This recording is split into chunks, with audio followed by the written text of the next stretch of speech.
Bukan karena kuat gagah kami, bukan karena kekuatan kami, apapun keadaan kami.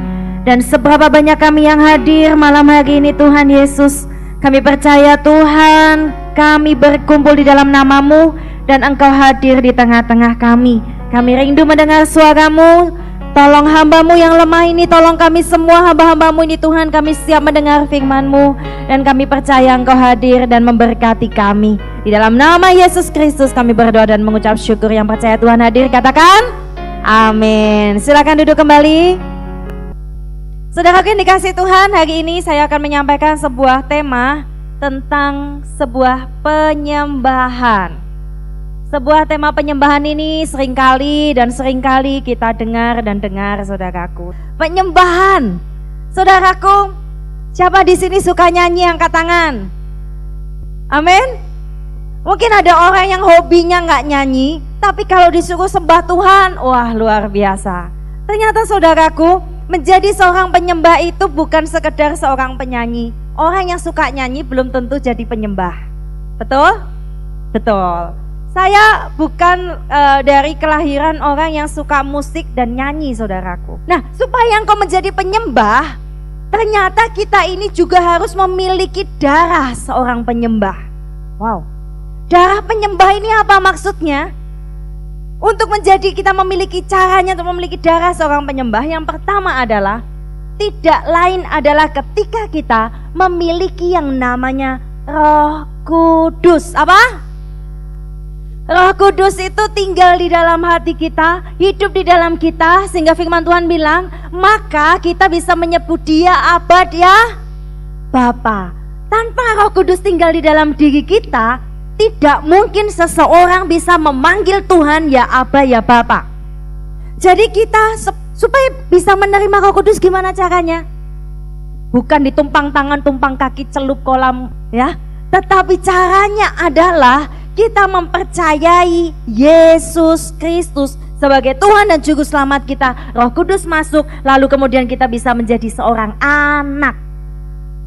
Tidak mungkin seseorang menyembah Tuhan tanpa menjadi seorang anak terlebih dahulu. Nah, saudaraku yang dikasihi Tuhan, kalau dalam bahasa saya selidiki ya, ada 70% dipakai dalam firman Tuhan dan dipakai 59 kali lebih mungkin ya, memakai nama proskuneo. Kita tahu itu ya, ada bara, ada sacah ya. Kemudian ada proskuneo dan ada yang lain-lain saudaraku. Tetapi di dalam yang paling terkenal itu proskuneo. Kemudian kalau dalam bahasa Inggris kita kenal penyembahan itu apa? Worship. Tahu dari kata apa? Word, worthy, word dan ship. Ya. Yang artinya adalah mengenakan nilai atau sesuatu kepada seseorang atau sesuatu itu saudaraku. Mengenakan nilai kepada itu. Itu adalah worship. Nah, proskuneo ini saudaraku. Nah, saya tertarik dengan kata ini. Ada 3 hal yang mau saya sampaikan hari ini. Proskuneo ini artinya dari 2 kata, yaitu pros dan kuon. Apa? Adik-adik, apa? Pros dan kuon. Pros ini artinya kedekatan. Apa? Kuon artinya anjing. Ternyata pros kuon ini saudaraku mengandung arti yang lebih dalam dari apa yang saya pernah bayangkan. Dulu saya mengerti bahwa proskuneo, sebuah penyembahan, adalah seperti kedekatan seekor anjing dengan tuannya yang dicium tangannya sama anjing. Saya nggak suka anjing, nggak terlalu, hanya suka kalau lucu aja, ya kan? Tapi kalau disuruh memelihara, bersihin kotorannya, didik dia, nggak mau saya. Tapi saudaraku, orang yang suka dengan anjing, yang memelihara anjing yang begitu sayang, saudaraku, ada di sini? Ya, anjing itu kalau dia menjilat kamu, itu artinya sayang. Tapi kalau anjing itu menggigit kamu, dia gemes sama kamu ya. Kalau dia mengejar kamu, artinya dia jatuh cinta sama kamu ya. Jadi anjing ini mencium. Saudaraku, proskuneo kenapa kok dipakai dalam firman Tuhan? Dari kata dasar aslinya firman Tuhan ini 70% kata penyembahan memakai kata anjing dan dekat. maksudnya apa? Saya tertarik sekali dan kemudian saya lihat, saya renungkan saudaraku. Saya mau tanya, siapa yang mau dicium orang yang tidak dikenal? Mau? Apalagi dicium orang yang tidak dikenal. Tiba-tiba mau cium kamu, nih kamu cantik nih, tak cium ya. Aduh saudaraku, kita akan tendang dan laporkan polisi. Untuk proskuneo, seperti anjing dengan tuannya, masternya, kita harus memiliki yang pertama. Ini poin pertama saya. Perhatikan. Kedekatan. Apa? Mencium itu membutuhkan kedekatan saudaraku. Jadi saudaraku, kalau kamu tidak punya kedekatan dengan Tuhan, lalu kita berkata, Tuhan aku mau sembah Engkau, tapi kita di sini Tuhan begitu jauh di sana, itu bukan penyembahan. Mungkin itu sekedar lip service kita, mungkin itu sekedar ngomong kita, sekedar kerinduan kita, tapi kita belum masuk di dalam penyembahan itu sendiri. Saudaraku, penyembahan itu adalah sebuah kedekatan. Kasih salam dulu teman kanan kiri. Penyembahan adalah kedekatan. Ini poin pertama. Anjing harus mencium tangan tuannya. Kalau dia dekat, dia akan mencium. Saudaraku yang dikasihi Tuhan, ada sebuah begini ya. Di 1 Korintus 6, coba kita buka dulu 1 Korintus pasal 6 ayat 16. Nah, ini dikatakan begini. Atau tidak tahukah kamu bahwa siapa mengikatkan dirinya pada perempuan cabul menjadi satu tubuh dengan dia? Sebab demikianlah kata nas, keduanya akan menjadi satu daging. Tetapi siapa mengikatkan dirinya kepada Tuhan menjadi satu roh dengan dia. Saudaraku, ayat ini bicara tentang perjinahan, percabulan. Dan bahkan dalam perjanjian lama dikatakan mereka bangsa Israel menyembah berhala. Lalu Tuhan bilang apa? Kamu ini sedang berzinah.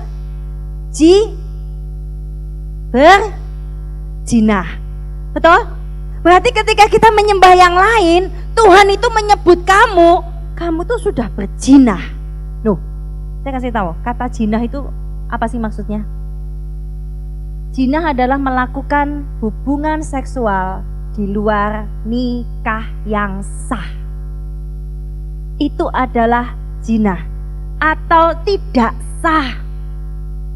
Saudaraku, berarti kenapa kok bisa dikatakan tidak sah? Karena kamu sudah terikat dengan orang lain. Berarti yang kedua, saya kasih tahu, penyembahan adalah kedekatan. Penyembahan adalah ikatan.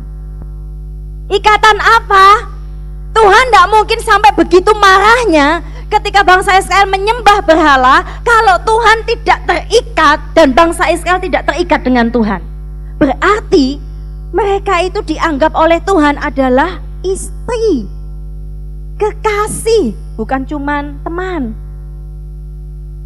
tetapi lebih dari itu. Oleh karena itu firman Tuhan Korintus dikatakan begini, kalau kamu bercabul atau berzina dengan perempuan yang bukan istrimu, bukan suamimu, maka kamu tuh sedang mengikatkan dirimu dengan perempuan cabul itu.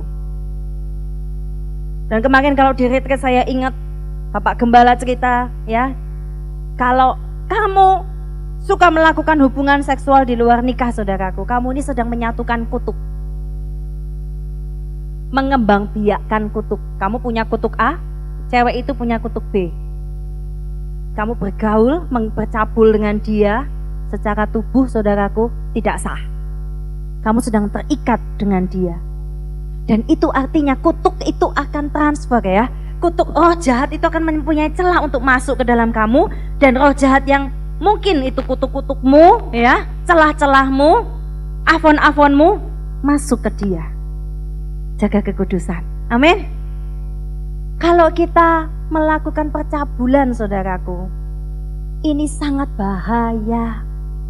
Oleh karena itu Tuhan bilang kalau kamu bercabul dengan yang lain, berhala lain, kamu tuh sudah terikat loh dengan aku. Jadi penyembahan itu adalah sebuah ikatan. Ternyata penyembahan itu seperti hubungan suami istri. Mohon maaf, siapa yang sudah menikah angkat tangan. Hubungan suami istri, saudaraku, itu melambangkan hubungan kita dengan Tuhan. Penyembahan adalah keintiman, kedekatan, dan terikat. Saudaraku, saya percaya kalau Anda punya istri, punya suami, Anda gak akan biarkan istri suamimu dicium orang, dicium tante-tante genit, Kalau dicium adik manis kecil ya 1 tahun bolehlah. Tapi kalau dicium oleh cece pembimbingnya, koko pembimbingnya, kamu akan cemburu. Karena kamu tahu dia itu adalah milikmu. Dia itu adalah sudah terikat sah dengan engkau. Saudaraku, keintiman atau penyembahan ternyata memiliki makna yang begitu luar biasa. Kenapa Tuhan berkata dalam firman Tuhan berkata begini, aku akan memulihkan pondok Daud. Kita sudah tahu itu sejak saya kecil. Sejak saya kecil, saudaraku, remaja, dikatakan Tuhan akan pulihkan pondok Daud dan pondok Daud. Saudaraku, saya kasih tahu bagi adik-adik yang belum tahu bahwa ada 3 tabernakel ya. Siap-siap ya gambarnya nanti. Yang pertama itu adalah tabernakel Musa. Apa? Tabernakel Musa ayatnya di mana? Kitab Keluaran ya. Kemudian ada lagi yang kedua itu tabut atau pondok Daud. Dan yang ketiga adalah tabernakel atau bait Salomo. Jadi ada 3 yang merupakan firman Tuhan bilang ini adalah gambaran dari sorga, gambaran dari hubungan kita dengan Tuhan. Coba kita lihat kenapa Tuhan sampai berkata, ini poin yang pertama ya, tentang cium tadi itu ya, dengan kata cium tadi itu. Coba kita lihat videonya dulu tentang tabernakel Musa. Nah, kita akan lihat videonya dulu. Ini apa namanya? Mezbah bakaran ya. Mezbah bakaran itu tempat untuk menyembelih kambing domba ya, yang dipersembahkan ke imam-imam ini di perjanjian lama. Nah, kemudian harus dengan darah ya, itu dioleskan. Itu di pelataran, ada yang namanya kolam basuhan.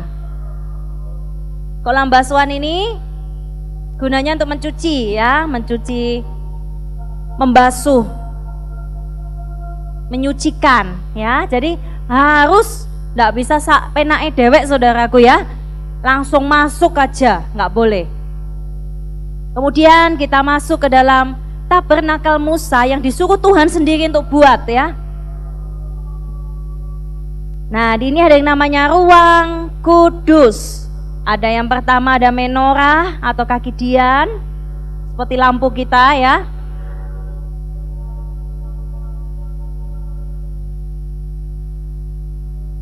Menorah ini ada artinya ya, dari bunga badam. Kemudian ada berapa penyangganya. Itu semua ada maknanya. Kemudian ini meja roti sajian. Ya, adik-adik harus tahu ya. Di situ ada roti tidak beragi ya. Di setiap hari imam harus mengatur meja roti sajian ini. Itu ada maksudnya masing-masing ya. Maksudnya roti itu apa? Kemudian ini adalah mezbah dupa. Di situ ada kemenyan, ada mur ya, ada campuran-campuran minyak zaitun dan sebagainya itu di sini ya. Menimbulkan wangi yang luar biasa. Tirai dibuka lagi, masuk ke dalam ruang Maha Kudus ya. Dalam ruang Maha Kudus hanya ada satu, yaitu Ark of Covenant atau tabut perjanjian, di mana Tuhan berbicara kepada umatnya ya lewat tutup pendamaian itu ya. Ada 2 kerub di sana. Di dalamnya ada mana, ada loh ya, ada tongkat Harun yang berbunga.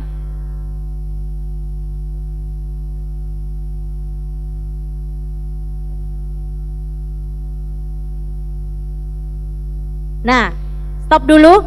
Ini adalah menggambarkan di perjanjian lama. Ini adalah tabernakel Musa. Tuhan sendiri yang suruh. Ini penuh dengan aturan saudaraku. Tidak boleh tiba-tiba Anda bukan imam Lewi dan lain sebagainya ya, lalu Anda masuk tiba-tiba langsung buka tirai yang langsung ke ruang Maha Kudus, Anda langsung geblak mati ya. Tidak boleh sembarangan. Tetapi saudaraku, beda dengan yang namanya kemah Daud. Coba kalau Anda bayangkan, ini penuh dengan peraturan, penuh dengan tata cara ya, penuh dengan penghormatan, penuh dengan harus begini dulu, harus begitu dulu. Ya, bukan berarti jelek loh, enggak. Ini Tuhan yang suruh sendiri. Tapi kenapa Tuhan kangen dengan yang namanya kemah Daud? Kenapa nggak disebut bait Daud? Karena bentuknya kayak gini. Coba dilihatkan. Bandingkan dengan ini. Deng. Jadi ternyata bagus mana sama tadi? Bagus tabernakel Musa, betul? Ini kenapa nggak disebut bait Daud? Ya karena bentuknya begini, cuman kemah. Satu kemah kecil. Dan di dalamnya cuman ada tabut perjanjian. Dan Anda tahu kenapa? Kok Tuhan begitu kangen dengan yang namanya kemah Daud atau pondok Daud? Pada waktu itu Anda harus tahu historinya sedikit ya. Bahwa pada waktu itu tabut perjanjian dibawa oleh orang Filistin, Dagon ya. Kemudian sampai Dagonnya hancur semuanya, dibawa kembali oleh Daud. Kemudian Daud akhirnya yang pertama gagal membawa. Kemudian ditaruh ke rumah Obed Edom selama 3 bulanan atau berapa bulan saya nggak tahu, saya lupa ya. Anda bisa cek. Kemudian setelah itu dibawa lagi oleh Daud. Dia setiap berapa langkah menuju ke Yerusalem, dia potong lembu, berapa langkah dia potong. Sepanjang perjalanan itu ada korban. Sepanjang perjalanan itu ada darah. Kemudian akhirnya waktu itu Daud belum punya rumah yang layak, saudaraku ya. Mereka tidak tahu harus menaruhnya di mana. Akhirnya mereka menaruhnya ke sebuah kemah. Kemah Daud. Sehingga Daud berkata, Tuhan, aku lo tidur dalam rumah, tapi engkau dalam sebuah kemah yang kecil, kemah yang sederhana. Lalu Daud berkata, aku pingin buat bait yang dari emas. Lalu muncullah bait ketiga atau bait Salomo. Coba kita lihat dulu bait Salomo yang ketiga. Kalau Anda lihat lebih jeli, bait Salomo ini berlipat-lipat lebih bagus daripada yang pertama. Karena semuanya dibuat dari emas. Kalau yang pertama tadi ya emasnya mungkin cuma dikit, dari tirai-tirai, dari kulit-kulit ya. Dari persembahan bangsa Israel habis keluar dari Mesir, saudaraku, dikasih ke Tuhan. Ini luar biasa, semuanya dari emas. Tetapi Tuhan ini aneh. Tuhan kita itu aneh. Dia kok bisa-bisanya memilih yang namanya pondok Daud yang kecil. Pondok Daud yang tidak ada apa-apanya dibandingkan 2 dari tabernakel ini. Kenapa? Pernah tidak Anda berpikir? Pada waktu itu ya, sama seperti Yesus yang sudah mati di atas kayu salib, tirai itu sudah dibuka. Dan artinya adalah ini melambangkan sebuah penggenapan, saudaraku, pondok Daud ini. Bahwa tidak ada lagi jarak antara Tuhan dengan kita. Amin. Anda sadar? Tidak ada lagi jarak antara Tuhan dengan kita. Kapanpun Anda boleh datang sama Tuhan, malam-malam lagi capek ya, belum mandi, jelek ya, tiba-tiba nangis. Tuhan, aku kangen sama Engkau. Aku memang belum mandi Tuhan, nilaiku jelek Tuhan, tapi kok aku hari ini pengen kangen ya sama Engkau, pengen dipeluk sama Engkau. Tiba-tiba ngomong kayak gitu. Kalau zaman dulu tidak boleh, saudaraku. Anda harus datang, Anda harus lakukan ini, Anda harus lakukan itu. Tapi di kemah Daud tidak ada lagi pembatas antara kita dengan Tuhan. Sama seperti Yesus sudah menghapus semua batasan itu, saudaraku. Hubungan kita dengan Tuhan itu tidak ada batas, saudaraku. Anda bisa datang kepada Tuhan, penyembahan itu kedekatan, keintiman, tidak ada batas. Penyembahan, saya percaya, saya sudah pernah sampaikan, bukanlah metode harus tersungkur, harus begini, no. Anda bisa nyembah dengan cara apapun, karena kalau Anda suka dengan cara karismatik, protestan dan sebagainya, itu cara. Tetapi Anda punya kedekatan dengan Tuhan, itu yang terpenting, saudaraku, bukan caranya. Nah, yang kedua, saudaraku, ya kita sudah lihat ya, ketika kita menyembah Tuhan, ya, itu pasti ada yang namanya ekspresi. Amin. Katakan, kasih salam teman kanan kiri, katakan ekspresi. Jadi kalau Anda berkata begini, Tuhan aku mau menyembah Engkau, tapi tidak usah berekspresi. Itu sama seperti anjing yang bahagia tadi, tapi tidak goyangkan ekornya. Anjing itu bahagia sayang sama tuannya, tapi tuannya mati ditabrak truk, saudara, dia guyung-guyu. Ya, dia lagi-lagi bahagia. Biasanya anjing itu akan nangis, ya kan, kalau tuannya itu sakit. Ini enggak, dia bahagia. Ini anjing tidak tahu ekspresi, atau anjing kebutuhan khusus, ya. Dia perlu dimasukkan ke sekolah kebutuhan khusus, ya. Nggak boleh, saudaraku. Saya percaya penyembahan itu adalah ekspresi. Dan setiap kita punya ekspresi. Amin. Kita diciptakan bukan sebagai robot, oleh karena itu saya tidak setuju kalau sampai mungkin Anda berkata begini, ya, Kak C, saya mau nyembah Tuhan. Nggak penting kan caranya bagaimana, betul, tapi tanpa ekspresi, tidak ada suara, senyum tidak, melihat kanan dan kiri, apa itu penyembahan? Anda mengamat-amati WL-nya, kapan salah, ya? Anda ngamati singernya, ndak hafal lagu, nengok-nengok ke atas. Anda melihat, ya, mungkin pemain musiknya, Anda membayangkan kapan Anda jadi pemain musik, ya. Saudaraku, penyembahan adalah ekspresi. Suami istri ada ekspresi.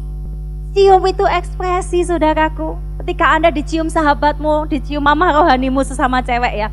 Selamat ulang tahun, dicium. Kamu cool banget, ya. Nggak senyum, nggak terima kasih, nggak apa-apa sih. Dia akan terintimidasi, ada apa dengan anak ini?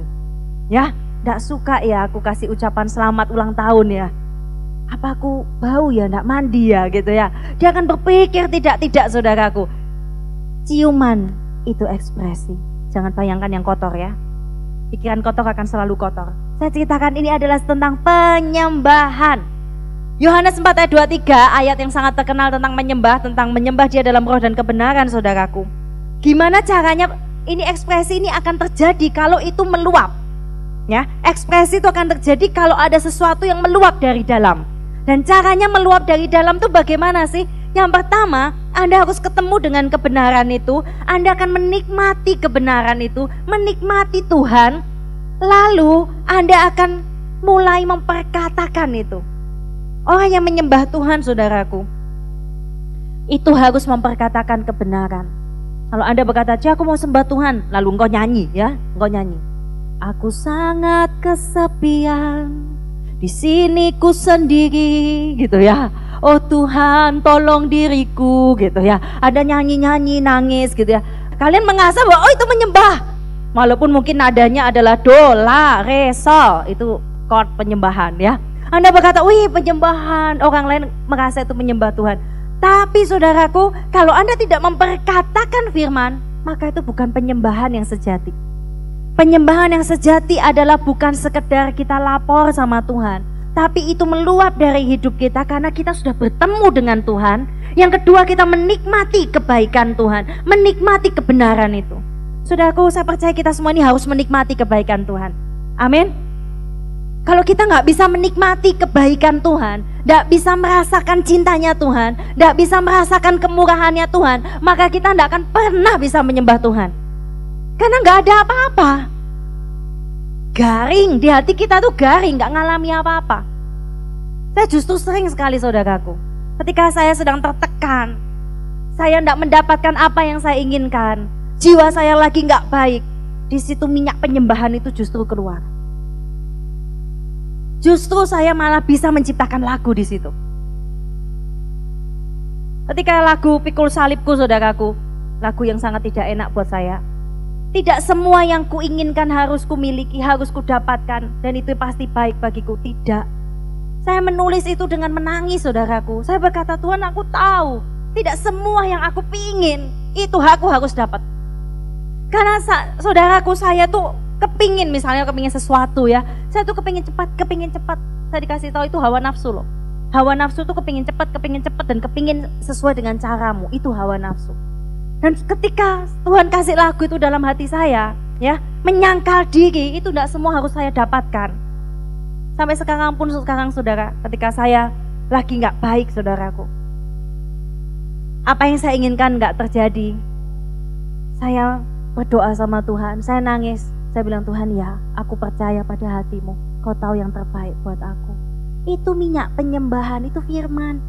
Tapi kalau engkau penyembahanmu cuman berisi air mata, kesel, marah sama Tuhan, tendang-tendang, guling, seolah kau ingin menendang Tuhan, ya, maka itu bukan penyembahan. Itu proses menuju penyembahan. Kalau engkau sudah bisa memenangkan dirimu, engkau sudah bisa menenangkan hatimu di hadapan Tuhan dan membiarkan Tuhan memenangkan engkau, maka itulah penyembahan. Itu sedang dalam proses. Saya pernah seperti itu, saudaraku, nangis jerit sama Tuhan, mau tendang-tendang rasanya. Saya percaya waktu itu tidak enak sekali. Tapi ketika saya membiarkan Tuhan masuk, menyembah itu artinya bertukar, terikat. Suami istri yang menikah, saudaraku, kebiasaannya lama-lama akan mirip. Itu akan kebiasaannya mirip, ya. Cara mungkin kesukaannya akan menular. Itu karena terikat, saudara. Demikian juga dengan Tuhan. Kalau engkau dengan Tuhan, saudaraku, itu sama seperti begini. Ini penuh ya. Ini kita, ini Tuhan. Ketika engkau menyembah Tuhan, ini Tuhan ya. Tuhan itu akan mengalirkan kasih-Nya, kebenarannya, firman-Nya ya. Dan akhirnya yang dari sini akan meluber keluar, betul? Yang di dalam ini kotor banget. Kamu setiap kali kamu menyembah Tuhan, ini akan diisi terus. Dan lama-lama akan keluar dan lama-lama akan jernih, betul? Gampang kan? Kalian pasti ngerti ya. Ini adalah pertukaran, saudaraku. Ternyata menyembah Tuhan tuh seperti itu. Ketika menyembah Tuhan, kita tidak bisa dengan yang namanya kehendak kita toh.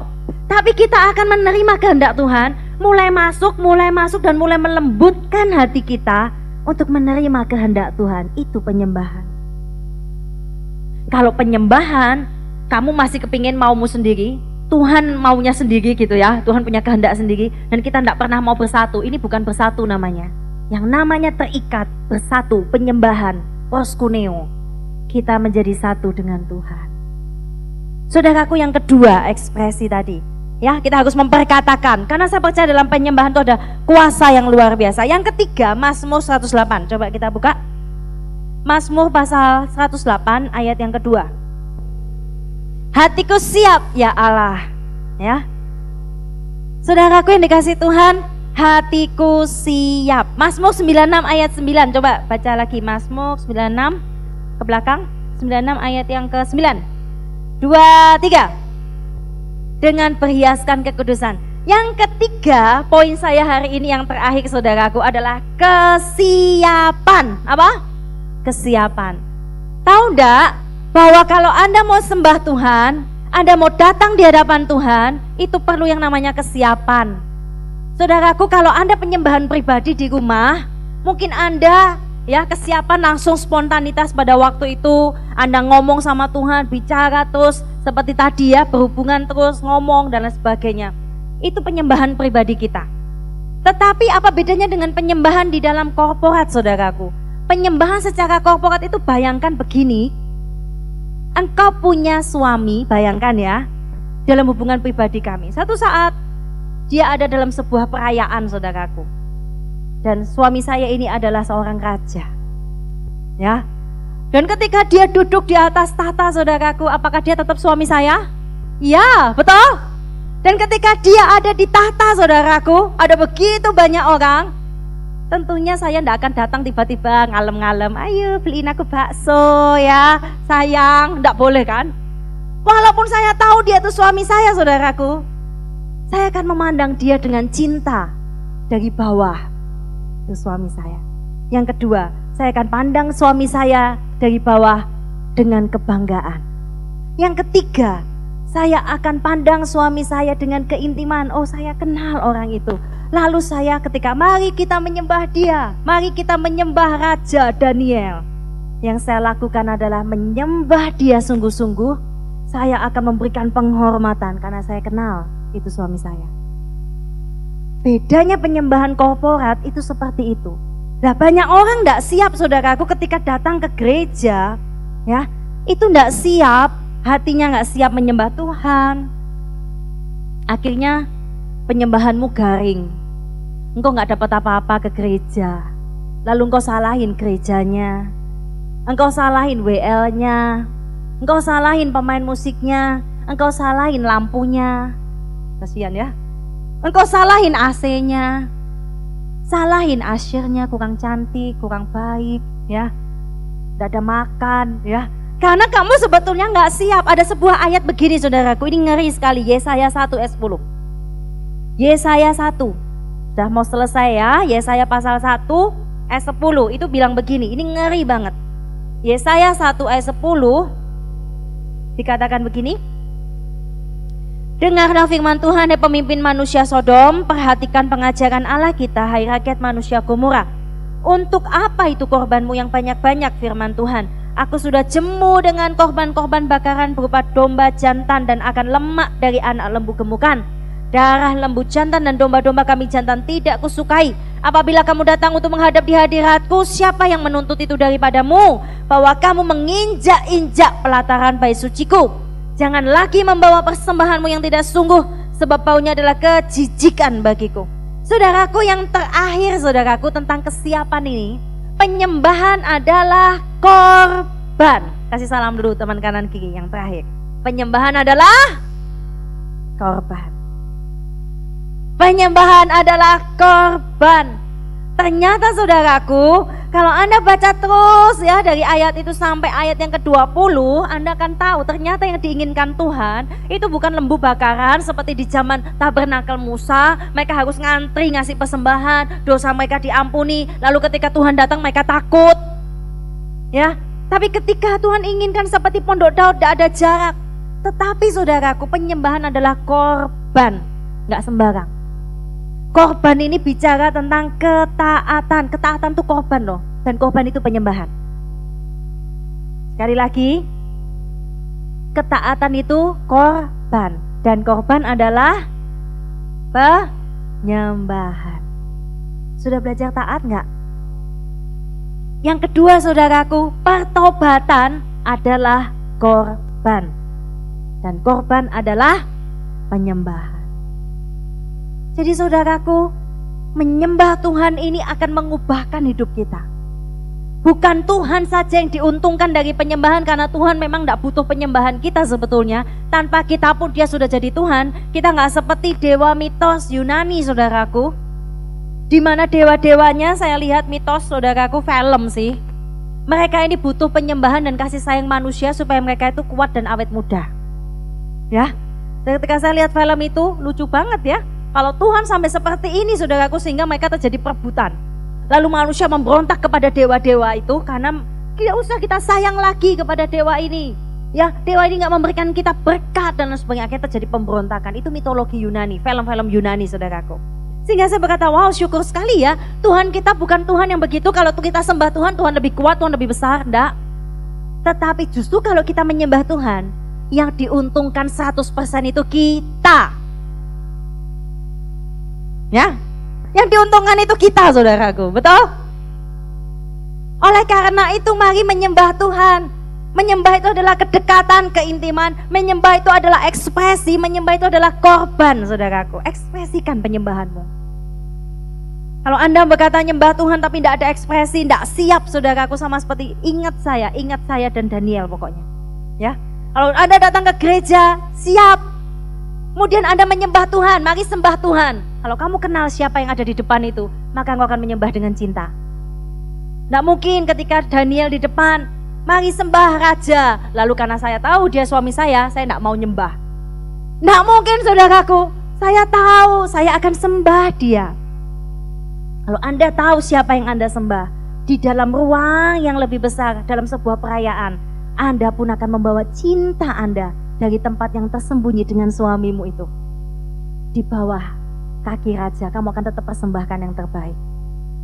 Tapi orang yang tidak punya hubungan intim dengan Tuhan, tiba-tiba datang ke sebuah perayaan besar saudaraku, dia mungkin akan ikut-ikutan bisa, nyanyi-nyanyi, loncat-loncat, nyembah Tuhan, lalalala, bahasa bisa mungkin.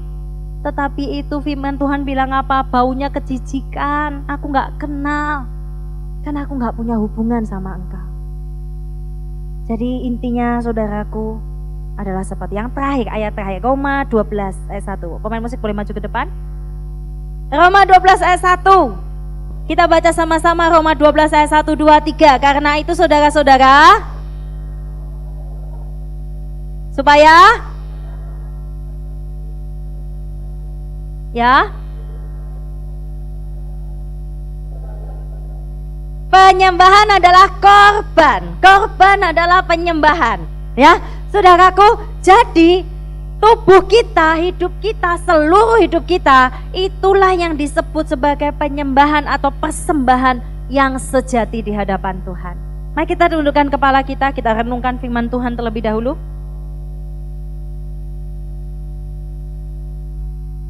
Ketaatan adalah penyembahan, pertobatan adalah penyembahan, penyerahan adalah penyembahan, kepercayaan adalah penyembahan. Penyembahan itu ternyata begitu luas, saudaraku. Tidak terbatas bukan karena denominasi tertentu, tidak terbatas karena metode tertentu dengan alat musik tertentu maka kita berkata itu penyembahan. Tidak, penyembahan adalah sebuah hubungan yang sangat rahasia di dalam hati kita. Bahkan sekalipun ketika kita melihat raja kita di depan tahta kemuliaannya bersama dengan jutaan orang, kita akan tetap merasa begitu dekat dengan Tuhan. Karena apa? Kita tahu yang berdiri di depan itu siapa. Kita akan mengenal siapa yang sedang di tahta itu adalah kekasihku, adalah Bapakku, adalah segalanya bagiku. Saudaraku, bersyukurlah malam hari ini karena Tuhan merindukan kemah Daud, bukan bait Salomo. Tuhan merindukan pondok Daud, bukan tabernakel atau bait Musa atau tabernakel Musa. Karena tidak ada lagi batas antara kita dengan Tuhan. Siapa yang bersyukur, saudaraku? Siapa yang bersyukur? Saya begitu bersyukur, saya begitu terharu, Tuhan. Ini adalah anugerah yang paling besar, Tuhan. Dengan kematian-Mu di atas kayu salib, bahwa kami bisa datang kapanpun, dalam keadaan apapun Tuhan, apapun. Kami bisa datang, kami bisa nangis sama Engkau, kami bisa minta Engkau peluk, kami bisa Tuhan bermanja-manja dengan Engkau bahkan. Kami bisa menyembah Engkau, kami bisa menari di kos kami bisa menyembah Engkau. Tuhan Yesus, kami begitu rindu bahwa kami dalam penyembahan yang seutuhnya, penyembahan yang sebenarnya Tuhan. Bahwa kami dalam keintiman bersama dengan Engkau Yesus.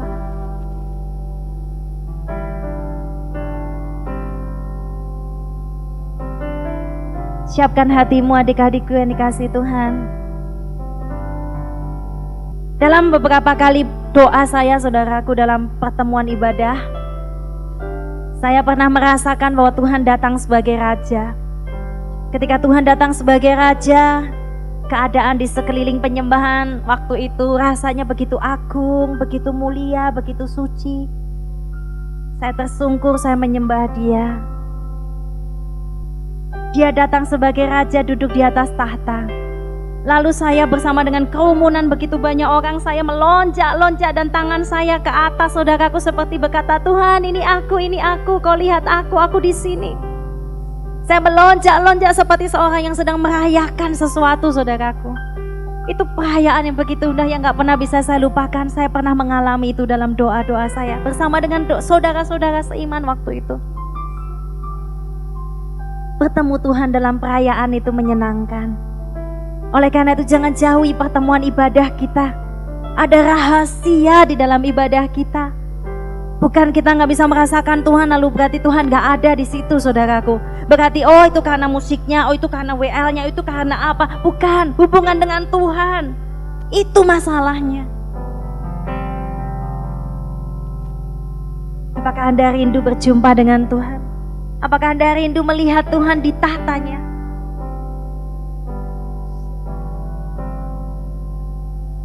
Ketika saya berdoa lagi di tempat yang pribadi bersama dengan Tuhan, tidak ada seorang pun. Saya cuma bisa memeluk bantal saya menangis. Saya letih sekali. Saya taruh kepala saya di bantal itu dan saya berdoa. Dan saya tahu juga Tuhan mendengarkan doa saya. Saya tahu juga bahwa Bapa saya ada di sana untuk saya. dalam doa dan air mata saya berkata, sekalipun begitu banyak yang tidak ku mengerti, aku akan tetap mencintaimu. Tuhan, kau tahu aku begitu cengeng kalau setiap kali aku berdoa. Kemarin saya berkata demikian sama Tuhan. Setiap kali saya doa sungguh-sungguh sama Tuhan, selalu air mata saya selalu menangis. Saya bilang bukan karena saya tidak cinta sama Engkau, bukan karena saya ini tidak suka Tuhan kepadamu, tapi karena saya terlalu kangen kepadamu. Itu sebabnya saya selalu menangis, bukan karena saya sedih berjumpa denganmu. Saudaraku, hubungan pribadi itu indah dengan Tuhan, itulah penyembahan. Sesuatu yang meluap keluar, sesuatu yang meluap dari hati kita. Dan itu tidak perlu disuruh, tidak perlu dipaksa, tidak perlu diajarkan, saudaraku. Kalau kita berjumpa dengan kebenaran itu, berjumpa dengan Yesus, dan kita akan menikmati Yesus, menikmati kasih-Nya, menikmati sentuhannya, menikmati tatapannya, menikmati anugerah-Nya. Saya percaya Anda akan penuh dengan penyembahan. Bagaimana keadaan hatimu sekarang, adik-adikku? Apakah hatimu ada penyembahan malam hari ini? Apakah di hatimu ada penyembahan yang mengalir? Siapkan hatimu. Mari kita sembah Dia. Mari kita datang sama-sama di hadapan Raja kita.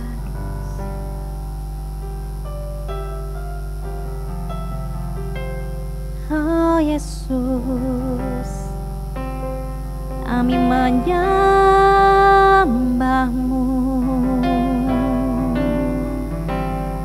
Dengar pujian,